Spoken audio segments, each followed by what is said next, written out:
Ayushman card ಅನ್ನು ಆಸ್ಪತ್ರೆಯಲ್ಲಿ ಹೇಗೆ ಬಳಸುವುದು ಎಂಬುದನ್ನು ಈ ಪ್ರೆಸೆಂಟೇಷನ್ನಲ್ಲಿ ಸರಳವಾಗಿ ತಿಳಿದುಕೊಳ್ಳೋಣ. ಸರ್ಕಾರದ ಈ ಯೋಜನೆ ಮೂಲಕ ಕುಟುಂಬಕ್ಕೆ ವರ್ಷಕ್ಕೆ 5 ಲಕ್ಷ ರೂಪಾಯಿವರೆಗೆ ಉಚಿತ ಚಿಕಿತ್ಸೆಯನ್ನು ಪಡೆಯಬಹುದು. ಆಯುಷ್ಮಾನ್ ಕಾರ್ಡ್ ಅನ್ನು ಕೇವಲ ಸರ್ಕಾರದಿಂದ ಅನುಮೋದಿತವಾದ ಎಂಪ್ಯಾನಲ್ಡ್ ಆಸ್ಪತ್ರೆಗಳಲ್ಲೇ ಬಳಸಬಹುದು, ಎಲ್ಲ ಆಸ್ಪತ್ರೆಗಳಲ್ಲಿಲ್ಲ. ಆದ್ದರಿಂದ ಮೊದಲು ಆಸ್ಪತ್ರೆ ಪಿಎಂಜೆಎವೈ ಯೋಜನೆಗೆ ಸೇರಿಕೊಂಡಿದೆಯೇ ಎಂದು ಖಚಿತಪಡಿಸಿಕೊಳ್ಳಬೇಕು. ಆಸ್ಪತ್ರೆಗೆ ಹೋಗುವಾಗ ನಿಮ್ಮ ಆಯುಷ್ಮಾನ್ ಕಾರ್ಡ್, ಆಧಾರ್ ಕಾರ್ಡ್ ಅಥವಾ ಮಾನ್ಯ ಗುರುತಿನ ಚೀಟಿ ತೆಗೆದುಕೊಂಡು ಹೋಗಬೇಕು. ಕೆಲವು ಸಂದರ್ಭಗಳಲ್ಲಿ ರೇಷನ್ ಕಾರ್ಡ್ ಕೂಡ ಬೇಕಾಗಬಹುದು.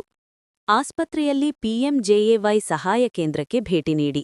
ಅಲ್ಲಿ ನಿಮ್ಮ ಕಾರ್ಡ್ ಪರಿಶೀಲನೆ ಮಾಡಲಾಗುತ್ತದೆ ಮತ್ತು ಚಿಕಿತ್ಸೆಗೆ ಅರ್ಹತೆ ಇದೆ ಎಂಬುದನ್ನು ದೃಢಪಡಿಸಲಾಗುತ್ತದೆ. ಪಿಎಂಜೆಎವೈ ಪ್ಯಾಕೇಜ್ ಒಳಗೊಂಡ ಚಿಕಿತ್ಸೆಗಳಿಗಾಗಿ ನೀವು ಯಾವುದೇ ಹಣ ಪಾವತಿಸಬೇಕಾಗಿಲ್ಲ. ವರ್ಷಕ್ಕೆ 5 ಲಕ್ಷ ರೂಪಾಯಿವರೆಗೆ ಸಂಪೂರ್ಣ ಉಚಿತವಾಗಿ ಚಿಕಿತ್ಸೆ ಪಡೆಯಬಹುದು. ಸಾಮಾನ್ಯ ಒಪಿಡಿ ಪರಿಶೀಲನೆಗಳು, ಕಾಸ್ಮೆಟಿಕ್ ಶಸ್ತ್ರಚಿಕಿತ್ಸೆಗಳು ಅಥವಾ ಪ್ಯಾಕೇಜ್ ಪಟ್ಟಿಯಲ್ಲಿಲ್ಲದ ಚಿಕಿತ್ಸೆಗಳು ಸಾಮಾನ್ಯವಾಗಿ ಒಳಗೊಂಡಿರುವುದಿಲ್ಲ. ಇಂತಹ ಸಂದರ್ಭಗಳಲ್ಲಿ ಖರ್ಚು ನಿಮ್ಮದೇ ಆಗಿರುತ್ತದೆ.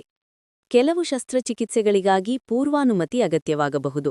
ಆಸ್ಪತ್ರೆ ನಿಮ್ಮ ಪರವಾಗಿ ಆನ್ಲೈನ್ನಲ್ಲಿ ಅನುಮತಿ ಕೇಳುತ್ತದೆ.